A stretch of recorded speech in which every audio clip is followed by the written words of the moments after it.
What's up, heathens? How y'all doing? I'm the Godless engineer, and I critically analyze apologist claims to give you the best arguments and information so that you can stand up and use your voice. Today, we are going to be taking a look at a clip from the line. Today's call is from Pat, and Pat seems to think that physics is not absolute, and so I guess therefore God, or at least therefore atheism is false. If you want to fuck around and see how Pat argues himself into the position of saying that physics is not absolute, therefore God, then please stay tuned. We will go with our theist caller first.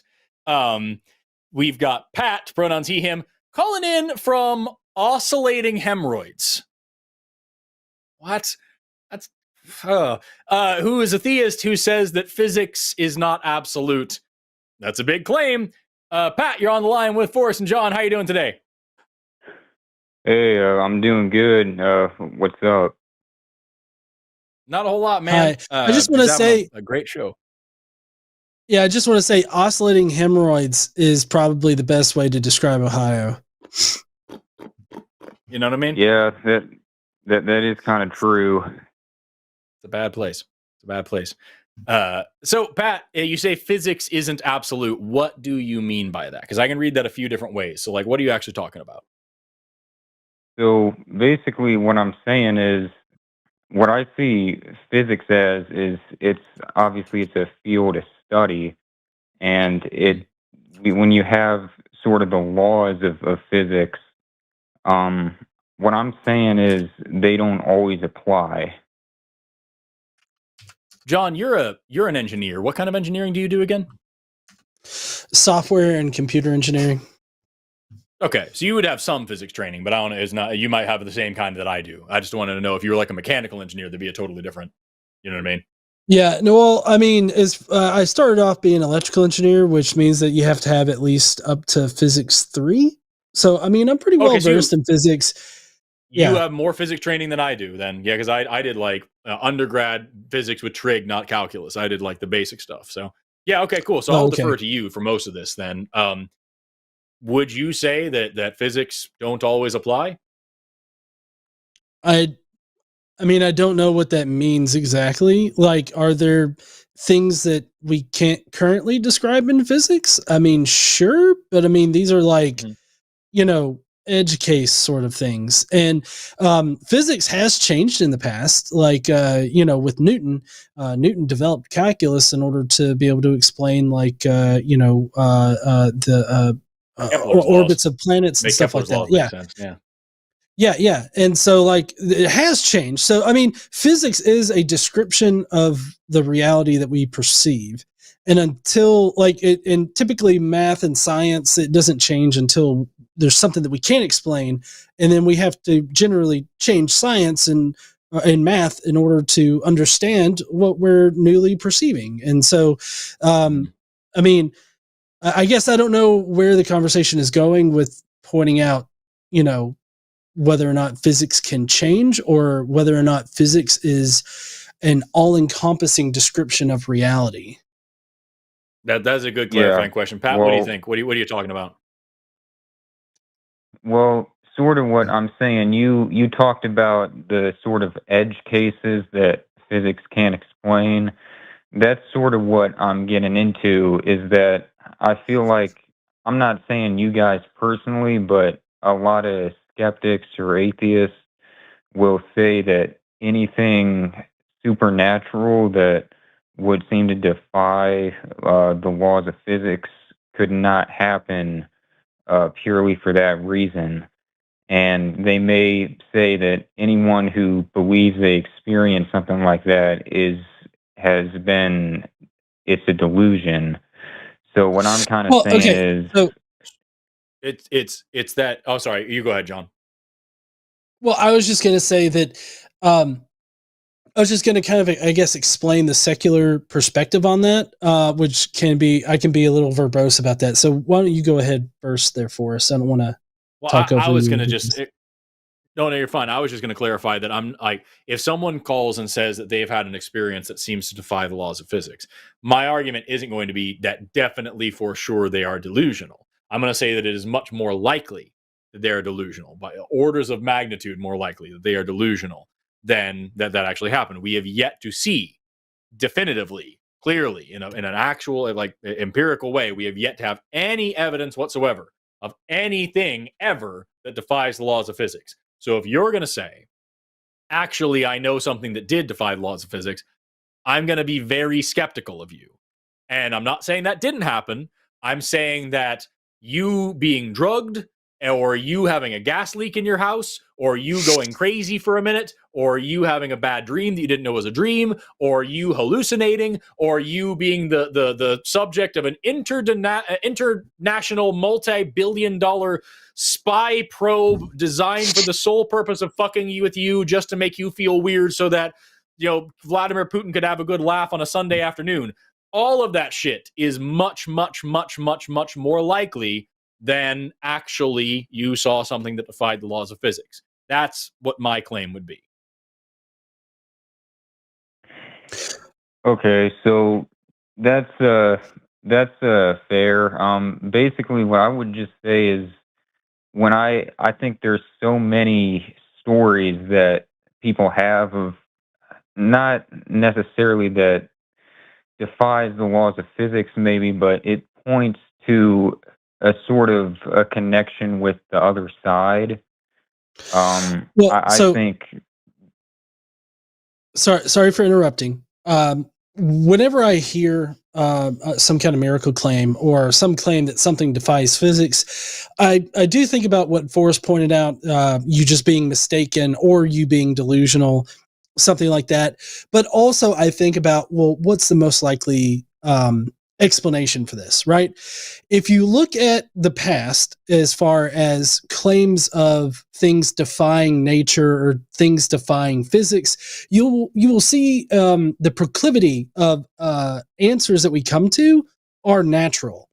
Like some kind of natural process that we don't understand yet, either personally or as a species, or it's just something that we need to change science or physics in order to explain and understand, right? We could point to several different things, like gravity is one thing that has changed somewhat recently, I guess, in math, and there's other things that you could say have changed in science and math that have changed because we've experienced things that we couldn't understand at that point, but then we later could explain it naturally. So whenever I hear about these things, I initially go to, well, it's probably just some kind of natural thing that we don't understand yet, because of the proclivity of these supernatural things in the past that have just turned out to be something natural. Like a good example of this is the miracle claims of the statues of Mary crying, right? One particular instance of that was that a shitter was leaking on the statue and was dripping on the statue and made it look like he was crying, right? There was a shitter that was right above it. It had leaky pipes, and so leaky shit water dripped on the statue of Mary. That is a natural explanation. That's something that we can understand. That's something that we can explain. That's something we can investigate. The same thing has happened for multiple different crying statue claims, as well as like the Portuguese dancing sun miracle, as well as all of these other miracles that have supposedly happened and we couldn't explain at the time. We've been able to explain them since. And so I guess when you say like things in the past that have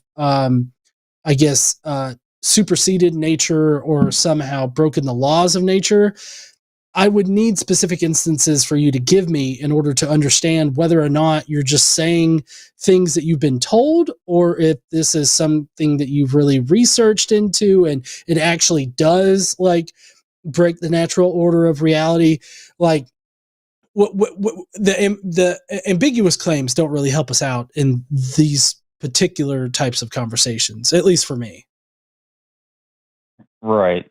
So, I guess I could get into some specific scenarios. I don't have them memorized or anything, but there was a particular book I read that had a lot of stories of, when I say defies physics, it seems to be, well, specifically people going through injuries that would most certainly kill or paralyze them, and they deal with no pain, such as people getting stabbed completely through the body, and they pull the knife out, and there's no blood. It just seals back up. Uh, Like immediately? In a particular, Like they immediately heal back up like they're Wolverine? yeah. Now I can't. I don't remember any specific cases of this, but here's the thing, man. Like that's just. I'm sorry. You've barely gotten a word in edgewise, and I really do feel bad for that. But like the problem is you keep saying a thing, and then we kind of have to like clarify, like, hey, that doesn't make sense for these reasons. So I hope you understand. We're not trying to be assholes here, but like just what you're saying, that like there's instances in which people didn't feel pain when they were injured. Yeah, endorphins, that happens, or sever a nerve in the right way, and you get shit like that happens. Medical anomalies and weird bizarre shit like that happen all the time. Somebody gets stabbed and there's no crazy bleeding. Yeah, as someone who's cut up a lot of people in my life, I can tell you there's lots of ways where you can very, very precisely poke into somebody and not hit any like sizable blood vessels, and you would have very little bleeding. But like it's very, very rare, and rare things do happen. Now, I don't fucking believe you when you say that somebody healed up like Wolverine all at once. That didn't happen. But like, just the idea that weird shit could happen, yeah, weird shit happens. We all agree weird shit happens. The question is that weird shit magical, or is it just weird shit? And I would ask you, Pat, how do you tell the difference between something freaky and rare that happens that is not a miracle, as opposed to something that is a miracle? What's the defining factor? Okay, well, I would say, I guess you have to analyze, is there any possible explanation? And a lot of times there could be that we just don't know. But in some cases, I think there just seems to be there is no explanation that you could even think of, and I haven't really dealt with anything personally, so I don't mean to. I'm gonna ask you the same question because you didn't answer it. You just reworded it. So I'm gonna ask you the same question. How do you tell the difference between something that has no explanation and must be miraculous, and something that has no explanation that you know of, that you cannot figure out the answer to, but actually is a totally natural process? Okay, so are you basically asking how do you tell what is magical or what is just weird, but there is an explanation that we don't know of? Yeah, I'm asking exactly what I asked you. Long and short of it, yeah, you said that this is there's a difference. You said that there's a difference between things which we cannot explain, that we have no definition for or explanation for, and things that actually just don't have an explanation. And I'm asking you, how do you tell the difference between something that you cannot explain as opposed to something that cannot be explained? Well, I guess it's only through my own perspective. It is just if I personally can't explain it, just using what I know. So, what I kind of how I would judge that is just I think through based on my knowledge, what is an explanation for this. I admit, there's obviously there could be sometimes explanations I don't know. I just think in some cases, well, I guess I could. Would you want another example of a particular I want you to, scenario? I would like you to grapple with what you are saying. Because what you are saying right now, I think if I were to say to you about any other belief, I don't think you'd accept it. Like, I don't know what God you believe in. It says you're a theist, but like, I am pretty confident, Pat, that if I were to talk to you about a God that you didn't believe in, and I said that I just kind of go based on my own what I do and don't know. I'm a biologist. I don't know that much stuff about chemistry or physics. So when I see something happening, like when I see these really cool chemical processes, I don't know what they are. So I just kind of assume that must be the work of Zeus. And when I see these really cool physics things, these physics demonstrations that I don't really understand, I don't know anything about it. So I'm guessing that's gotta just be Odin is what that is. I don't think you'd accept that. And I don't think you mean that. I think you're saying that because it's convenient for you and it fits into the box that you live in. Yeah, I guess that's not what I mean. I'm not really too good at explaining all the time what I'm trying to say. So I guess okay. I would say I'm very open about, weird shit that is it would be very rare for me to conclude this is some sort of miracle or something that, I guess, a miracle would be the way to explain it. I just think there's certain instances where that is the only possible explanation. Well, let me ask you this. Yeah, you go ahead. I've been talking this whole time. No, that's fine. What do you think the likelihood is that you just simply don't know or you don't understand versus it being magical? Well, it depends on the case. But if we're talking about the extreme examples, I would say maybe 95%. It actually is magical. 5%, I just don't know. Well, how are you coming to that conclusion that it's more likely to be magical than it is you just don't understand? Like, I'm assuming you don't understand quantum physics, but would you think that quantum physics is magic? Well, quantum physics is the interesting thing is that it's a totally different set of rules for the physics of larger objects. Okay. Now, what I say is fine. That's not what I asked, but I'll take it out of the quantum physics realm. Do you understand how a computer works? I do not. No, not really. Okay. Does that make a computer magical? No, it's based on people who do understand that, who are able to put it together. Right. So my point in bringing this up, right. My point in bringing this up is that you don't personally understand how a computer works, but there are people that understand how computers work, thus not making it magical. So if you were to live by what you said earlier, if you don't understand how a computer works or how the screen right now is displaying an image, you're telling me that you think that it's more likely to be magical than not. I think that May Spitfire in the chat understands computers exactly as much as I do. They just wrote, you push the beep boop button and it glows. And that is exactly how I understand computers as well. Yeah, well, I guess for that, I don't see that as magic because I know that, people have actually, that's a whole field of study, computer science. Now I get where you might say, how does that not apply to other things that maybe we just haven't discovered yet?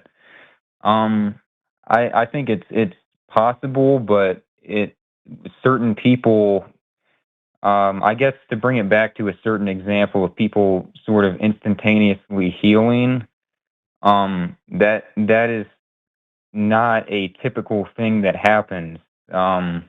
With computers, anybody who has the knowledge can make that. Pat, right. I get what you're saying here. Wolverine magically healing is an incredible thing that we can't explain right now with our current understanding of how human bodies work. But I mean, the reason why I have a problem with just automatically, like even if this Wolverine person existed, right? Just fantastical healing ability and everything like that. I think about that particular situation, but then I also compare it to like how societies have operated in the past as far as like things that they don't understand. At one point in time, people dance naked in the rain or like out there, in nature to cause rain, right? They thought rain was magical. The ancient Greeks thought that lightning was somehow magical because, Zeus would have been the Greeks. Zeus, like anywhere that lightning struck, they felt like that was a holy place because Zeus struck it with lightning, right? They didn't understand how lightning works. So like, if I'm looking at the proclivity of these things to be explained naturally, I know that rain is like an exchange of energy that happens with, substances like water mainly, on Earth at least. And so like water, it's an exchange of energy that causes water to change states. Lightning is a difference in, electrical charges in the atmosphere, and all of these other things that can be explained naturally that we understand now and we just didn't understand at the time. But we blamed God or we proposed some kind of magical explanation for it. So I think about those things in the past, and then I take that and I apply it to anything that I don't personally understand now. How can Wolverine heal so quickly? Well, maybe there's some kind of mutation, right? To stick with the X-Men thing, maybe there's some kind of mutation that greatly increases the healing factor of somebody, which is what Wolverine's magical power is. And so like, what if there's some kind of situation where somebody just heals really quick, right? That could be totally a thing. There's actually this one tribe in the South Pacific who's got a certain mutation that in their hemoglobin, I think it is, that allows them to stay underwater for much longer periods of time. And that's because those of the Vaju the environment. People, and the mutation is with their spleens. Oh, spleens. That's right. Sorry. It's their spleens. Bigger spleens. And it allows them to stay underwater for longer periods of time. That's because they're a fishing culture, and they dive down to fish and like to harvest things. Like it's very important for them to do that. So evolutionarily speaking, they've developed in such a way where they can stay underwater for much longer periods of time. Now, that doesn't mean that they're Aquaman, right? It doesn't mean that they're like superhuman in the ways of X-Men would be super. They're not, Namor or anything. But it is explainable on a natural level. So that's where my mind goes with all this. Sorry, I know that I took a really long time to get to natural shit is natural, but that's where I go. Yeah, my big thing, Pat, is just like, what's wrong with I don't know? Like, what's the deal? Like, why can't you, if you're willing to say I don't know about certain shit, why not just say because there's certain shit that certain different scientists know, and there's certain shit that nobody knows. Why not just say I don't know? I don't know is okay.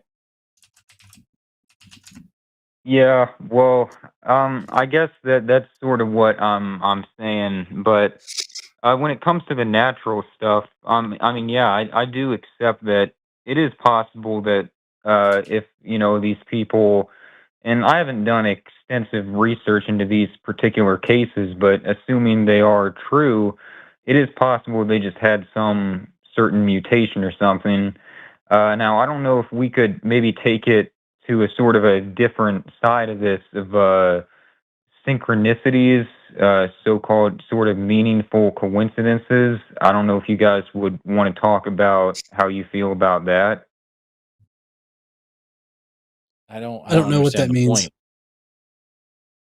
Okay, so basically what this is it's basically a coincidence that could be considered a coincidence, but it would seem so unlikely that the person who experiences it tends to see it as a certain message. It sort How of do you goes determine back the to likelihood of it? Well, I guess okay, so I guess to give an example, so let's say you were thinking of a certain animal that is a very rare animal.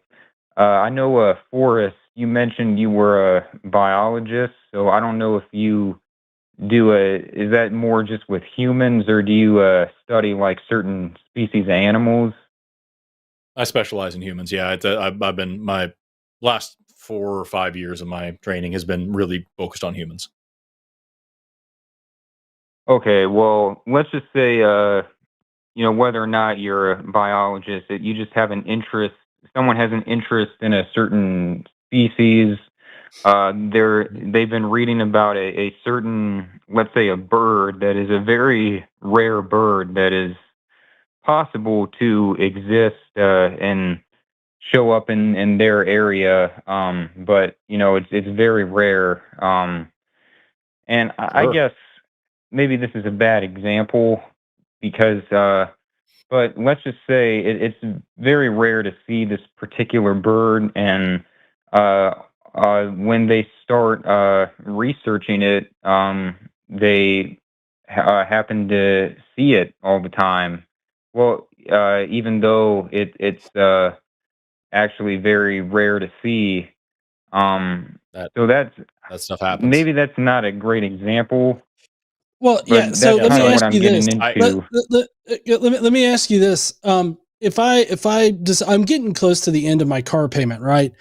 And so like I need a new car, and I really like Dodge Challengers and Chargers. And whenever I go around in the city, I see so many Dodge Challengers and Chargers.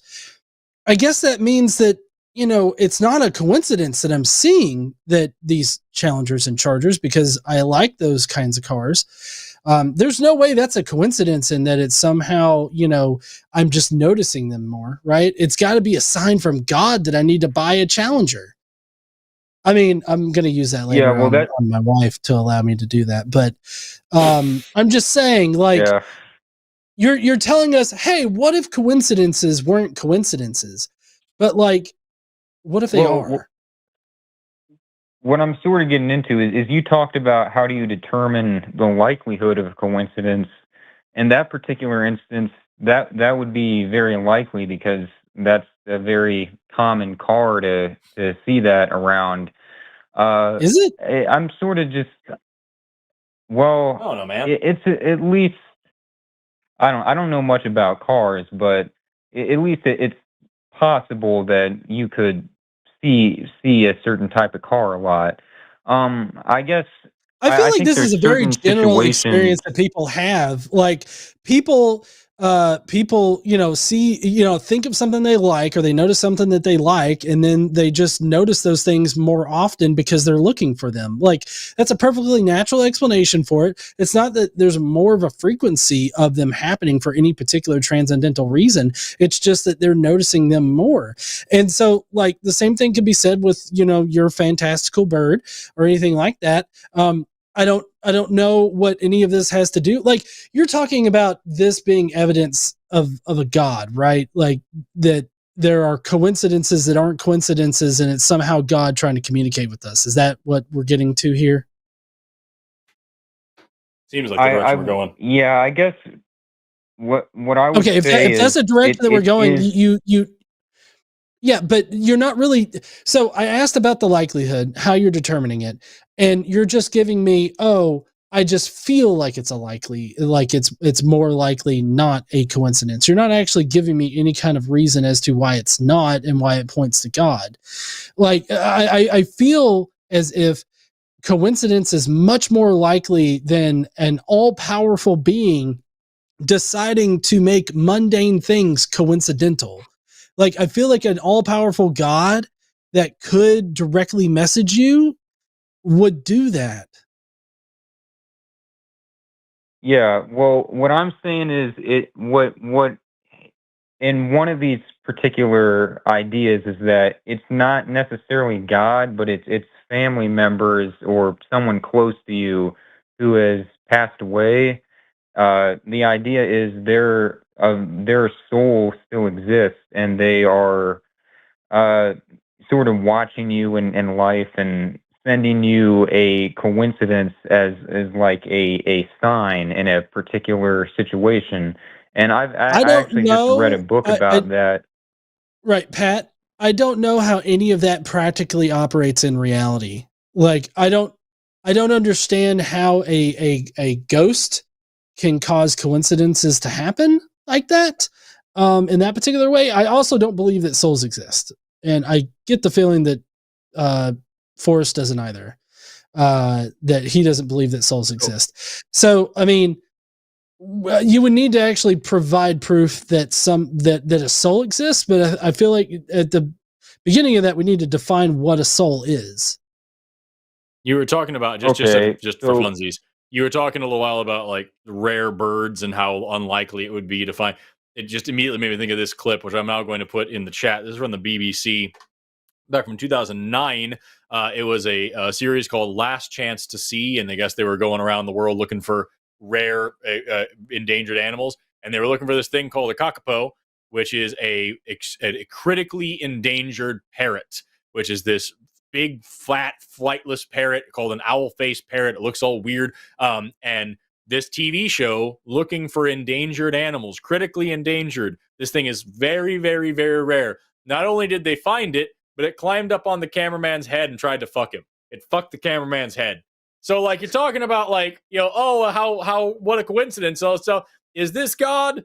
Is this God communicating to us that we need to let parrots fuck our heads or something? Like, what's going on? Just shit happens, man. And I don't understand how you're going to sit here and tell me that sometimes shit happens and it's magic, and sometimes shit happens and it isn't magic, and you have no way of discerning between the two, but you know for sure those are the options. It doesn't get me anywhere. I don't know where we're going with this. I guarantee you 100% that cameraman looked at another person and was like, I should really call her. Yeah. No one's quite slapped my ears about quite like that parrot and Mary.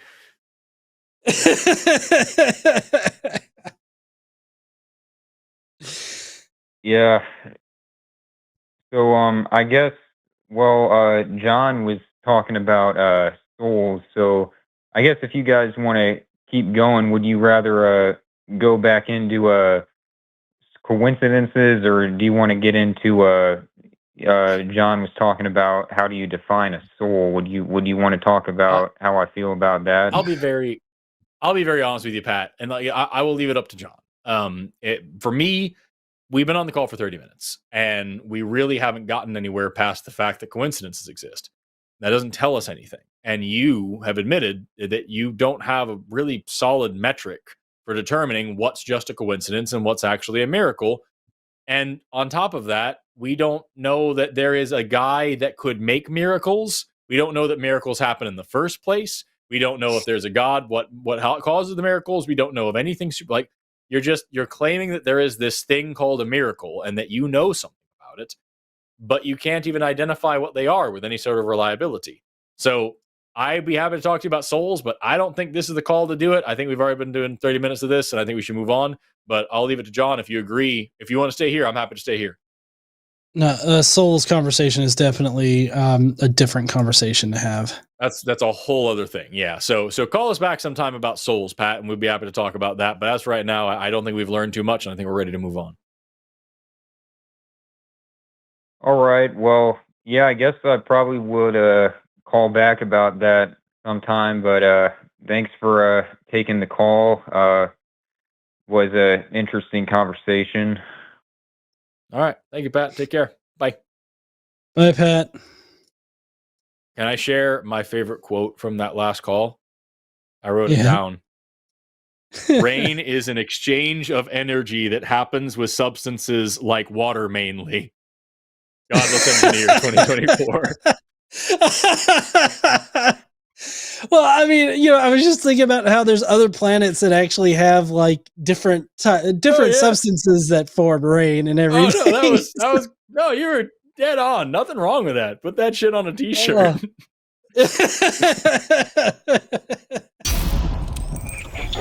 All right, heathens, that was kind of a wild call. If you will, please let me know what you thought about Pat's arguments down below. Do you think that physics is absolute, or is it a good thing that physics is not absolute, or at least our understanding of the physical world and physical reality, that we accept that it's not going to be absolute like ever? Let me know down below in the comments. And while you're down there, why don't you smash that like button and subscribe if you like this kind of content. Don't forget to stand up and use your voice. Bye, heathens.